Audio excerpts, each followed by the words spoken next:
Salut à tous, on est parti pour de l'analyse technique et du trading. Je vais vous montrer les positions que j'ai en cours actuellement sur le Bitcoin, l'Ethereum et APT. On va aller voir une position potentielle aussi analyse sur l'Ethereum qui me semble assez intéressante. On ira voir pourquoi j'ai ouvert un super long et j'ai réussi à vous call plus ou moins le bottom en low time frame sur Twitter. Donc ça, je suis assez content. On ira faire un tour là-dessus. Et ensuite, bien évidemment, on ira analyser les liquidités. J'ai vu quelqu'un qui a partagé un super tweet sur Twitter. Donc on va aller analyser ça, on va les commenter. Et on va aller checker du coup l'Ethereum, le APT, le SUI, Doge. On va aller voir le DOT et le Solana et le Hype. En tout cas, j'espère que ça vous hype. Petit jeu de mots, c'est parti. J'espère que vous êtes en forme. Bah écoutez, on est parti. Crypto, million. Crypto, million. Alors, qu'est-ce qui s'est passé entre aujourd'hui et les derniers jours? Alors déjà, moi ce que je voulais vous dire, c'est que j'avais fait ça. J'ai dit, on est dans une zone intéressante. Pourquoi? Parce qu'en fait, on est venu récupérer la dernière zone de la Fair Value Gap en H4 qu'on avait ici. Et on a commencé à rebondir une fois qu'on était dessus. Donc vraiment, on est venu s'appuyer dedans. Je me suis dit, ok, là ça devient intéressant. Il y a un monde où on rebondit. Vous voyez, c'était celle-ci. Donc de là à là, on avait une petite zone de Fair Value Gap en H4. Les autres, celle-ci et celle-ci sont déjà touchées. Donc en soi, c'était un petit peu la dernière qui nous restait. Et pour le moment, on a plutôt bien rebondi. Plutôt pas mal. Ensuite, comment j'ai pu du coup target et comment j'ai pu long finalement ce bottom? Parce qu'en vrai, je l'ai plutôt pas mal long. J'ai vraiment long ici en dessous à partir du moment où on avait rebondi. En fait, vous voyez les deux lignes que j'ai laissées ici en dessous, elles ne sont pas là par hasard. Les deux lignes que j'ai laissées là, c'est une zone de Fair Value Gap en H1. En fait, je me suis amusé hier à aller checker un petit peu ce qu'on avait ici. Et en gros, c'était aussi la dernière zone de Fair Value Gap qu'on avait après la Fair Value Gap en H4. Donc regardez, elle était là, toute petite, avec l'order block juste ici. Donc je me suis dit, ok, si on revient taper dedans et on rebondit, ça peut vraiment nous former un joli petit bottom. Donc, dès qu'on est venu taper dedans, qu'est-ce que j'ai fait? Moi, j'ai vu comme on a rebondi directement. Je me suis dit, ok, vas-y, je tente. Et je mets directement mon stop loss sous le dernier plus bas. Et ensuite, après, ça va continuer à partir. Et franchement, on n'est jamais revenu au point d'entrée. Donc, vraiment plutôt pas mal. Petit snipe de ma part. Donc, maintenant, pour moi, l'objectif, en tout cas, de ce qu'on est en train de faire ici sur le Bitcoin, ça va être de venir récupérer, bien évidemment, les liquidités qu'on a là. Vraiment, il ne faut pas être dupe. On en a clairement des liquidités ici avec la Fair Value Gap en H1 laissée ici au-dessus. Alors, pour moi, il y a vraiment deux options. Moi, ce que j'ai envie de voir ici, c'est qu'on remonte fort. J'ai envie qu'on y aille fort, comme ça on pourra potentiellement dire qu'on a une inversion de structure. Si on ne fait pas ça, et si on redescend ici encore, on remonte et on fait une espèce de grande A, B puis C, et qu'ensuite après on vient juste sweep ici, il y a de fortes chances que le bottom ne soit pas trouvé et qu'on aille chercher plus bas. Donc pour le moment, franchement, impossible de le dire. Je sais qu'on a le gap des CME un peu plus bas, mais voilà, c'est pas mal, c'est pas mal. Ensuite, je voulais vous montrer donc ce fameux post ici de CryptoSouls, plutôt pas mal. Alors, on va checker un petit peu tout ça. Ici, il nous a montré qu'il y avait une zone de support. En plus c'est rouge, plus on a des grosses liquidités. Et là, on a eu un petit peu de vert. Donc, on a quelques liquidités qui ont été prises. On en a d'autres sur le gap des CME. Et on en a là-haut. Donc, je pense sincèrement qu'il y a un monde où le top n'est peut-être pas trouvé. Alors les gars, je m'avance, j'en sais rien, mais en regardant ces liquidités, les liquidités qui commencent à s'accumuler au-dessus, je me dis qu'à un moment ou à un autre, on viendra les récupérer. Ensuite, ici en low time frame, on peut voir vraiment les gros pics qu'on a laissés. Donc c'est vraiment la zone que j'ai dessinée juste ici, à partir de la zone des 89 000, vraiment vers la zone des 89 000. Vous voyez là, on a une énorme zone bleue et ça, ce sont tous des shorts. Là, on a les longues et vous voyez que là, on a le delta. Donc le delta, c'est quoi? C'est la différence entre les longues et les shorts. Et ici, on peut voir qu'on est en rouge. Donc on a beaucoup plus de shorts sur le marché que les autres. Ensuite, ici, il nous indique qu'on a quand même d'autres petites liquidités vers la zone des 80 000. On en a d'autres ici au-dessus sur un potentiel ATH vers la zone des 117. C'est un peu ce qu'on a vu tout à l'heure. Et puis, bien évidemment, il nous montre qu'on a le gap des CME. Bien évidemment, donc à voir si on vient récupérer ce fameux gap ou pas. C'est un gap de continuation. Donc c'est un gap, il y a énormément de chances qu'on vienne le récupérer. C'est pas un gap de rupture. Donc, je pense qu'un jour, on viendra récupérer ce fameux gap à l'inverse des gaps de rupture. Alors, on va checker un petit peu ce BTC. Déjà, moi, ce que je viens de voir, c'est qu'on a quelque chose de très intéressant. C'est du coup la touchette de la FVG ici en H4. Alors ça, c'est une zone de Fair Value Gap qu'on veut absolument tenir. En tout cas, pour le BTC, on est venu sweep les lots. Ça, ce genre de zone, c'est les zones dans lesquelles on veut tenir. Après, bien évidemment, on n'est pas à l'abri de redescendre un petit peu plus bas. On a l'autre zone de FVG ici en H1, juste ici en dessous. Donc, Ça ne m'étonnerait pas qu'on redescende un petit peu. Je voudrais bien voir un petit pullback sur ce genre de zone. Vous voyez que là, on a une petite zone de pivot. Entre ici, on a fait du coup support, résistance, résistance. On l'a cassé. Pourquoi pas faire support dessus. Et ensuite, j'espère qu'on arrivera à pousser un petit peu plus haut. On est déjà dans la zone du coup d'OTE. Donc, je vais vous tirer hop, cette petite zone-là. On va pouvoir vous tirer un cos ici aussi pour que vous puissiez bien comprendre. Hop. Donc là, on a un cos. Continuation de la structure baissière. On vient s'appuyer dans la zone OTE. Donc là, clairement, on est dans une zone de short. Donc vraiment, ce n'est pas du tout une zone dans laquelle on veut long. Après, bien évidemment, moi, j'ai du coup mon short sur Bluffin. Là, je suis à plus 5300 $. Je vais le holder. J'espère qu'on ira un petit peu plus haut. Et j'ai toujours un autre long. Mais je crois que je suis à break-even, voire en négatif, que j'ai tenté de long par ici. Et j'ai décidé de hold. Donc, on verra. Pour le moment, on est revenu plus ou moins à break-even, donc ça va. Mais maintenant, la vraie zone à casser, ça va être ça. On casse ça, ça sera direction ça. Et ensuite, après, on avisera comment on va réagir là-haut. Mais on n'est vraiment pas à l'abri de se faire rejeter. Donc voilà. Voilà en tout cas pour le Bitcoin. Ensuite, je voulais vous montrer la Bitcoin dominance. Alors, la Bitcoin dominance qui continue un petit peu à chuter tranquillement. Hop, elle est là. Elle commence à chuter un petit peu tranquillement. Donc ça, c'est plutôt pas mal. On est venu, les gars, on est venu faire une clôture sous le dernier plus bas. Si ça, c'est pas beau, ça, les gars, ça c'est un boss. Ça, c'est un boss baissier. Donc, on n'est pas à l'abri de remonter un petit peu là, mais je pense que la suite devrait être à la baisse.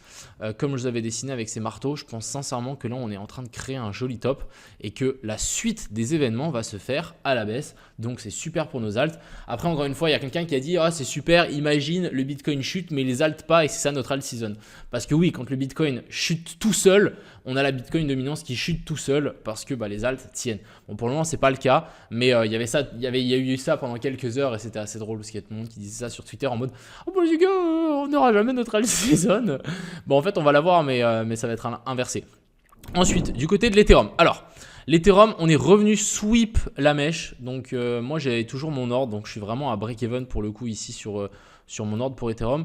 Alors, je suis assez optimiste. Franchement, pour le coup, je suis assez optimiste ce qu'on est en train de faire. On reste dans cette fameuse zone OTE. Tant qu'on y reste, il n'y a pas de raison de s'inquiéter, même si la tendance est baissière. Franchement, les gars, je vous dis, les tendances sont baissières. Donc, moi, j'essaie de me rassurer, etc. Mais pour le moment, on n'a rien qui nous dit qu'on va vraiment s'inverser la tendance. Pour inverser la tendance ici, ce qu'on doit faire, c'est nous faire une inversion de structure. Donc là, on aura notre cos continuation de la structure baissière tant qu'on ne fait pas de clôture. Je dis bien une clôture. En une heure, au-dessus de ça, on est baissier. Donc, il faut vraiment qu'on arrive à faire une clôture au-dessus de ça. Ensuite, j'ai remarqué une petite chose intéressante ici sur l'Ethereum, c'est qu'on a un espèce de petit range. Alors, le bas du range, il est là. On a un equal low. Hop, equal low. Et ensuite, on a le haut du range qui est là. On a un equal high. Donc là, pour moi, on a un petit range des familles qui est en train de se créer. Et juste ici en dessous, qu'est-ce qu'on peut voir? On peut voir une petite fair value gap en M5. Donc en gros là, qu'est-ce qu'on a? On a pour moi un joli petit range. On a surtout une opportunité de long si l'Ethereum décide de revenir chercher ici. Il y a de fortes chances que là, ça tienne et qu'on vienne chercher le haut du range. Donc ça, c'est plutôt pas mal. Ça peut nous donner un très joli point d'entrée. Donc à mettre des alertes ici. Pourquoi je pense qu'on va rebondir ici? Simplement parce qu'on est venu récupérer les liquidités qu'on avait laissées ici en dessous. Et puis là, pour moi, on a une inversion de structure. Donc là, on a notre cos. Et ici, on a notre boss. Donc vraiment, c'est rapide et efficace. Vous voyez, boum, au sud, au nord. Et ensuite, après, on est reparti. On a laissé cette zone de fair value gap. Donc ça ne me choquerait pas qu'à un moment ou à un autre, peut-être à l'ouverture du marché US, hop, on récupère ça et qu'ensuite, on remonte vers le haut. Donc en vrai, prendre un trade comme ça, stop loss sous les derniers plus bas, target un peu plus haut, me semble complètement viable. Donc ça, c'était pour l'Ethereum. Alors, je peux peut-être vous montrer... Ouais, je peux vous montrer. Vous voyez, l'Ethereum, je suis plus ou moins à break-even. Ici, je suis à plus 370 $. Donc vraiment, je suis plus ou moins à break-even. Il y a surtout le APT qui carry. Comme on peut le voir, ici, on a le APT. J'ai réussi vraiment à trouver un très joli long sur le retest de la mèche après la mèche de liquidation. Et du coup, on est en train de continuer à grimper. Et je suis vraiment en plus de 10 000 $. Donc c'est vraiment plutôt pas mal. On va aller l'analyser. Alors, je vous avais parlé du trade de simplement de hier. En gros, voilà, c'est simple. Prise de la bougie après la mèche de liquidation. J'ai vu ça, je me suis dit ok vas-y je tente. Je suis rentré là, target les sommets. Target quoi? Target la fair value gap en daily qu'on a laissé juste ici au-dessus. Donc on verra si on arrive à grimper jusque là-haut. Pour le moment la tendance ici reste intacte. Par contre je me méfie quand même un petit peu. Pourquoi? Parce que en gros là on a une inversion de structure. Alors je vais vous la montrer. Là, on a une inversion de structure. Donc là, on a notre cos et ici, on a notre boss. Donc ça, il va falloir faire attention. On a ici une continuation de la structure baissière.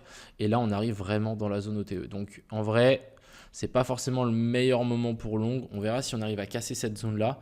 Je devrais plutôt même prendre des profits. Donc on verra un petit peu. Mais pour le moment, la tendance ici m'a l'air plus que correcte.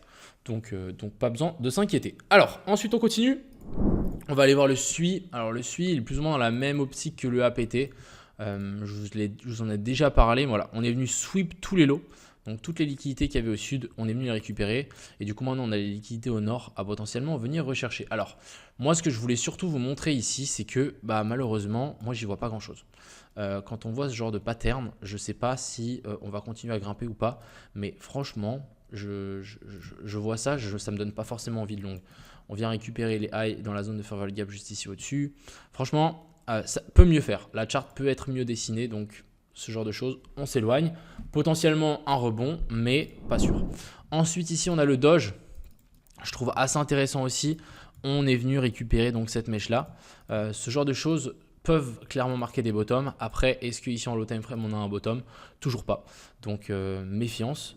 Ensuite, on a le DOT. Donc le DOT, je voulais vraiment vous montrer le fake de récupérer ce qui s'est passé après la mèche. Donc là, est-ce qu'on est venu à chercher? Juste pas, tiens. Celui-là, c'est un peu l'exemple contre-exemple. Ouais, après, on est venu récupérer ce qu'il y avait laissé ici au-dessus. Mais vous voyez, quand on fait une énorme mèche, en général, après, on accumule les liquidités pendant un moment. Et ensuite, après, on vient récupérer du coup ces mèches-là. Et on vient après tout péter au nord pour récupérer en fait tous les gens qui étaient en train de shorter juste ici. Et vraiment, si on doit continuer la baisse, en fait, la zone OTE est souvent intouchée pendant un certain temps. Vous voyez qu'elle est là. Donc en gros, là, on crée une zone d'inducement. Donc on crée des liquidités. On crée une poche de liquidités exprès. Ensuite, on remonte là-haut. Tout le monde va dire putain, on a breakout. On va tout casser. Ici, on fait une inversion de structure. Et après, on break tout vers le bas. Et on vient récupérer du coup les qual low qu'on aura laissé ici au sud. Donc là, voilà, il va falloir vraiment se méfier. Idéalement, on pourrait même redescendre, remonter, nous faire ici une remontée en A, B puis C. Là, vraiment, ça peut nous indiquer que c'est assez faible et qu'il y a de fortes chances qu'on aille chercher plus bas. Continuons avec le petit Solana. Alors le Solana, vraiment, il a continué à s'écraser au sud. On est en train de traverser la zone OTE. Je vous avais dit qu'il y avait un monde où si jamais on remontait chercher ces zones-là, ça pourrait être une excellente zone de sortie. Pour le moment, on ne l'a pas fait malheureusement. Et là, on continue sa chute. Donc, je pense qu'on peut vraiment continuer à descendre. On va checker peut-être en low time frame si on a quelque chose. Mais pour le moment, il n'y a pas grand-chose. Il faudrait maintenant qu'on fasse une clôture au-dessus de ça pour avoir une petite inversion de structure pour potentiellement se dire, allez, on va recorriger un petit peu. On vient chercher, je ne sais pas moi, la zone OTE. Donc, de tout ce mouvement. Alors, c'est pas ça que je veux faire, mais depuis ici à ici, et on vient récupérer, je sais pas, ici la zone des 100, 190 en remontée en escalier, un truc comme ça, hop. Et après ici potentiellement continuer à se faire rejeter. Donc franchement le Solana, pas ouf. Et on va finir avec le hype qui est venu sweep magnifique. Donc vraiment on est venu sweep exactement ce que je voulais. Alors exactement, je ne crois pas. Vous voyez ce petit front run là? Ah, mais dommage. Des fois les gars, le trading, c'est le trading. Des fois, ça veut être précis, mais là, ça n'a pas été précis. Et puis, est-ce que ici on est sur potentiellement un bottom? On a une petite inversion de structure quand même là qui a été faite. Il ne faut pas la cacher. Là, on a le cos et ici, on a le boss. Redescendre dans la zone de fair value gap. Et ensuite, après, on est reparti. On est redescendu. Je pense qu'ici, peut-être, il peut monter encore un petit peu plus haut. Je verrais bien quand même une hausse pour au moins récupérer la zone OTE donc de ce dernier mouvement baissier et ensuite après on avisera, mais c'est pas, je suis pas contre une autre, donc on va dessiner un truc comme ça, je suis pas contre une autre dernière bougie BRT pour venir récupérer un peu plus bas et récupérer la zone de fair value gap qu'on a laissé juste ici en dessous. Donc voilà un petit peu le topo, on a fait un petit peu le tour de ce qu'il y avait sur le marché, ce qui était assez intéressant. Bon, le Bitcoin qui chute un petit peu, on va voir si du coup cette fameuse zone ici tient. Je pense que ça peut être une excellente zone qu'on tienne. Maintenant, voilà, il va falloir se méfier. Il va falloir vraiment se méfier parce qu'on a potentiellement une inversion de structure ici. Donc, Cost Boss dans la zone OTE. Donc, franchement, ce n'est pas non plus exactement ce qu'on a envie de voir pour le fameux Bitcoin. Maintenant, on va voir si on va réussir à tenir cette zone-là.